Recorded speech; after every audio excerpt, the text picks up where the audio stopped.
Hey everybody, what's up? It's your girl Bondi Blue and I am back for another Black Ink Crew Chicago review, you guys. One of the reality shows that have actually come back. Black Ink Crew Chicago. Okay, cause like, let me explain. So the show was kind of going downhill and it just didn't seem like they were going to come back. And they did. And now I'm just kind of like, I'm happy? Question mark? Because I'm not sure. I'm not just, I'm not sure just yet. So, the episode starts off like a thin line between love and hate, okay? Ryan and Rachel are in Mexico on a family vacation. He's enjoying this family time. It's obvious that the relationship with Rachel and Ryan is not over. And that's because Rachel knows that she can pick him up and play with him whenever she feels like it.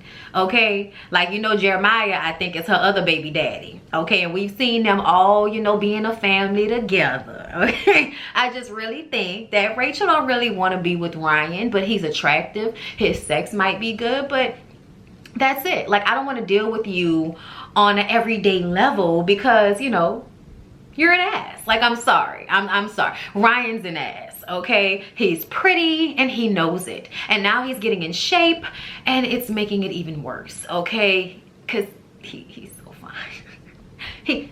he's so fine, but the bitch assness, it makes him unattractive. It decreases him by 25%, and then every time I see him, I'm starting over, forgetting that I didn't like him. And then I get back on the show and I'm like, I remember why I didn't like him. So the thin line between love and hate portion is Kitty. You guys, Kitty thought she and Ryan were in a relationship, okay? Ryan told her that they were in a relationship, and then he got ghosted and went on this vacation with Rachel, leaving Kitty wondering what's happening and also feeling like a side piece, like, a soybean burger bitch. And no, okay? No, Miss Kitty is not a side order, okay? She's not a French fry, okay? She's not a soybean burger bitch, all right? So I understand where Kitty is coming from. And I feel like Ryan is showcasing his fuckboy tendencies because you did say that you were in a relationship with this woman. And now you're acting as if she, is tripping and out of her mind. And that was never a topic of conversation. And it's just like, wow, you're on camera. You're on camera. You're on camera. Like, I had to say it 3 times because he knows he's on camera. We know he's on camera. So why is he acting like he wasn't on camera? And then he got on live last night, but he was taking too long to talk. So I just clicked off. If y'all was on Ryan's live last night and you know what transpired, comment down below. Okay, I'll be reading these comments, kind of, sort of. I'm telling y'all, sometimes you just can't be in your comments, If you follow me on Instagram, you know why I feel like sometimes you just cannot be in your comments. Oh my God, you guys. Okay, in my life for a second before we get back into Black Ink Crew Chicago, I'm so excited. Tomorrow, I'm shooting Courtney, which is my tattoo artist who did this most recent, beautiful, my favorite tattoo. I cannot wait for him to do another piece on me. But I'm going to take his picture. And I'm excited about it. Like, I love his art, and the fact that, he follows me and obviously has seen my work enough to be okay with me shooting him. I'm excited about it. So, in my life. So yeah, if you're in the New Orleans area, hit me up. Y'all know I'm okay, I'm out here. Okay, so yeah, back to the situation. Okay, Kitty feels jilted by Ryan. We got that. Charmaine and her scooter. Y'all, I feel like people like Charmaine, like they can be sometimes like, ignorance is bliss type of personality. You know what I'm saying? Like, Charmaine is one of those people, and somehow God has blessed her. I think this is her mother's prayers. Nick. Okay, Nick may not be perfect, but y'all, Nick is, exemplary. Like, She said my bae Nick, okay, because his pregnancy is hard on my ankle, so he got me a scooter. And she rolled into Second City on a scooter. Hey, you guys. I was like, Charmaine, girl, you better fucking get it, okay? Like, we've been liking Nick ever since we found out he was in tech, okay? And he was going to Africa and then we was like, oh, that's nice. We like that. He's well-traveled. He's in tech. He has his own business. He has money. Like, he treats you well. Like, you haven't heard about, you know, any girls that Nick has cheated on Charmaine with. Like, it is gold over there, okay? And now, y'all, Charmaine lost her mom, but then ends up having a baby that looks exactly like her mom. Like, it's, y'all, Charmaine is over there blessed as hell. Like, I'm just telling y'all, like, Charmaine is blessed over there, okay? Bless, yes. Okay, shout out to Jill Scott. Now, at Second City, there's no Jess, no Drea. Okay, Jessica, y'all know she left because she couldn't take Kitty. And then Drea left because she couldn't take the fact that Second City didn't have a license. So she's over there working at 9 Mag, which has caused some issue between Charmaine and Ryan. But Ryan really doesn't give a shit. And Charmaine has bigger fish to fry. Okay, all in this area. So then we pop on over to 9 Mag, where Ryan has buckled down and rehired Bella. I'm like, child, Bella had to come and tell you how she couldn't get a job nowhere else because she couldn't show up sober. Oh, okay, so now she's back on the show. Sure. Okay, y'all just need somebody to exploit who is going to, you know, give us just this random toxic drama every now and again. That's why y'all rehired Bella. You ain't about to convince me of anything else. Ryan and Kitty end up having a conversation in the middle of the shop around everybody to ear hustle and listen to whatever is going on.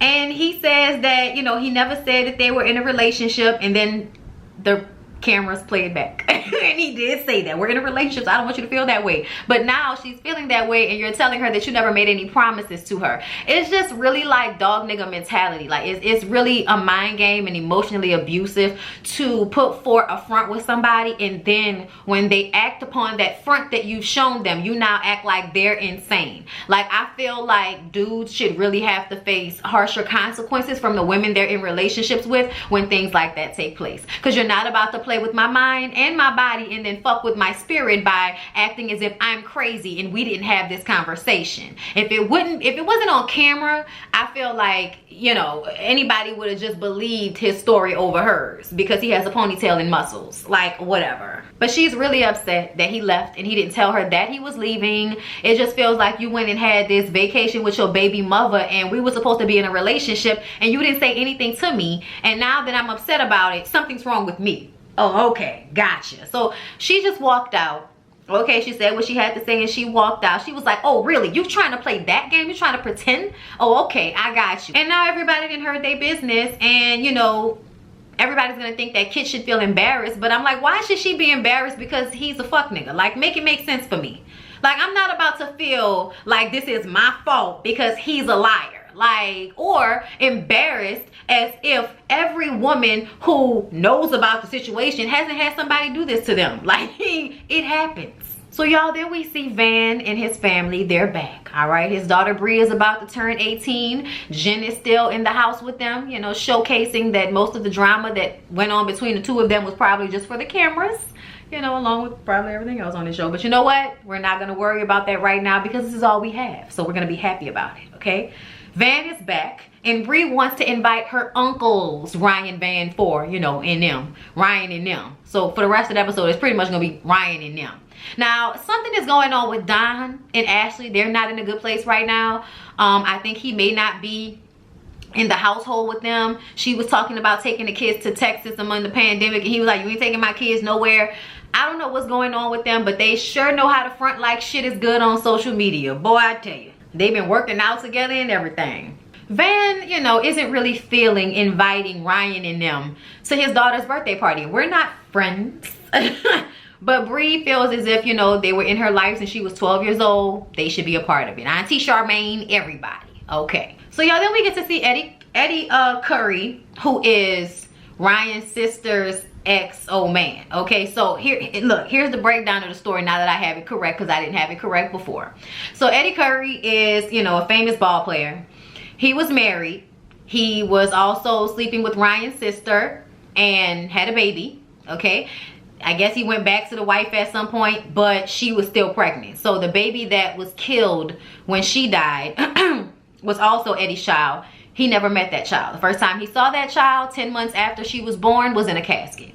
That is very depressing. The son, Noah, who is Ryan's nephew, is the only, you know, living person from that event because he was there as well and he lived. The person who killed Ryan's sister was her lawyer, I believe. Or, you know what I'm saying? It's some other, like the lawyer wanted her. She didn't want the lawyer or something like that. I think it was a lawyer. But at first I thought it was Eddie. At first I was confused. I thought it was a boyfriend. Yeah. Sorry, y'all. Okay, misinformation. But either way, Eddie has finally spoken out, and I think he wrote an essay or something like that about his experience and how that changed his life, you know. And also now having his son Noah, I think at first Ryan and them, you know, their side of the family spent more time with Noah, and once his sister passed, then they gave him to Eddie to raise because that's his father, you know what I'm saying? So yeah. But Ryan has a close relationship with Eddie, you know, because of the fact that it happened while Eddie was married. People might assume that they don't have a good relationship, but apparently they do. So that was cool, okay? And then we got to see Kitty and your boy, y'all, what is his name? I forgot his name. Pinky. I'm calling him Pinky because I remember that pink suit he had on last season, but I forgot his name and I didn't see it. But y'all know he's like, you know, the little cute little gay guy that be spinning and twirling and breaking backs and shit in the shop, okay? He's also a tattoo artist. We like him, okay? He's pretty cool, you know, as far as what we have seen. But I forgot his name because, you know, all these new people, and he ain't really have like a storyline all on his own like Drea in them. What happened to Fly? Is Fly not on the show because he got arrested? Is that what happened, child? Look, I was in and out on Black Ink Crew Chicago. I'm gonna tell y'all the truth. We'll be back caught up with everything by next week. Give me a break, y'all. Kitty and your boy go to mess up Ryan's car, you know, to get back at him for how he treated Kitty because Kitty should be embarrassed. I was like, the fact that Kitty even went along with that shit is foolishness. But at the same time, it's like, why not? Why not, you know, inconvenience you? But Ryan was like, he thought that she was more classy than that. And I was like, child, I did too. But you can't shit on somebody and then get mad at how they react. That's just how I feel about it. You know, you can't grandstand when you out here giving your peen to everybody. You're a hoe, Ryan. Don't grandstand. You're a hoe. Okay? But anyway, he had the people at the shop clean up his car very quickly and it was as if nothing even happened. And I'm like, well, good. If she was able to get some physical frustrations out on your car and you don't care, well, then that's great. Works out good for everyone. That's why you never break anybody's shit just to get back at them. You break it because it feels good when you break it. So everybody goes to Bri's 18th birthday party. Charmaine was supposed to go, but she thought she was in labor. She wasn't in labor. Sometimes I wonder, you know, whether she was full of shit or it was actually some Braxton Hicks or something like that. But either way, she was the only person invited that didn't come to the party. Lily was invited to the party, but the producers felt like they were tired of her calling them niggers. So yeah, you're not welcome back. And she actually had a gift for Bri. So, you know, that was nice of her. I actually saw that she got arrested over the weekend. She found her girlfriend cheating on her with another girl and then beat the other girl. I haven't seen pictures of the other girl, but Lily looked like she whooped her ass in the mugshot. Okay, if you follow me on Instagram, I shared it in my stories. That bitch is crazy. And I'm glad she's not coming back. I'm glad no one mic'd her. I'm glad that y'all feel like in this climate, we don't have time for that type of, you know, energy. I always felt like Lily needed to go. And I'm so glad that it is a permanent decision. We did not need to see her back. So thank you very much. So the guys show up to the party. Bri is happy to see them, and Van and them have a conversation. And, you know, Van and them seem to kind of have an understanding. Not as much animosity amongst Van and them. Okay, y'all know that For and Don and them, okay? Ryan, on the other hand, Ryan is just like, I'm here for my niece. I'm gonna act like I have some sense, but we're not like rebuilding any relationships over here. We're not rekindling a damn thing. And I'm just like, okay then. And see, that's what I be talking about. I mean, like, granted, if you don't want to be friends with somebody, that's fine.